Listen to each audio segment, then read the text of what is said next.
থেকে বেরিয়ে যাওয়ার দিনক্ষণ বেশি দূরে নয় বলে জানিয়েছেন জাতীয় পার্টির চেয়ারম্যান হোসেন মোহাম্মদ এরশাদ। সারা দেশ থেকে আসা নেতাদের এক যৌথ সভায় তিনি এই ঘোষণা দেন। এর আগে তৃণমূল নেতারা দেরি না করে এখনই মহাজোট থেকে বেরিয়ে জনগণের কাতারে আসতে এরশাদের প্রতি আহ্বান জানান। কাজী লুৎফুল কবিরের রিপোর্ট।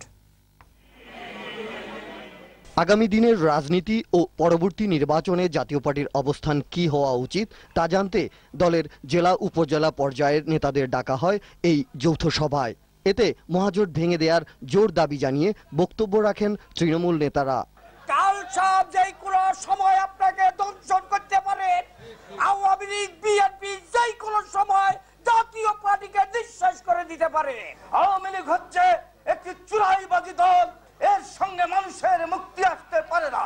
উনি পরাজয় স্বীকার করে নিয়ে 60 ফিট চলে গেছে। আগামী 1.5 বছরে আসন সংখ্যা কমে হবে 99টা। 99টা দেখেন, এই যে সবুজ বর্ষণ, এই যে হলুদ সংকেত, এই যে লাল সংকেত, মাত্র 38টা নেমে এসেছে।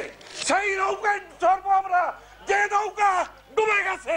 আমরা সাঁতরাবো কোথায়? কোথায় সাঁতার কাটবো? নাই, জায়গা নাই। তাদের এসব বক্তব্যের জবাব দেন পার্টির চেয়ারম্যান এরশাদ। যেদিন মহাজোট থেকে বেরিয়ে আসবো, পলিটিক্স তোমাদের আসবে, তোমরা শক্তিশালী হবে। সেদিন তো বেশি দূরে নেই, সেদিন জাতীয় পার্টির সবচেয়ে নাম্বার 1 পার্টি হবে। এবার মানুষের প্রয়োজন নাই কলা গাছে লাঙ্গল লাগাবার, সেখানে মানুষ ভোট দিবে। এই কথা বিশ্বাস করি আমি, এটা হতে যাচ্ছে এই দেশে, এটাই হতে যাচ্ছে এই দেশে। 2 কোটি টাকা লাগবে না, 10 কোটি টাকা লাগবে না, শুধু মানুষের আস্থা লাগবে। তোমরা যে একটা লাঙ্গল দিতে পারো, সেখানেই মানুষ ভোট দেবে।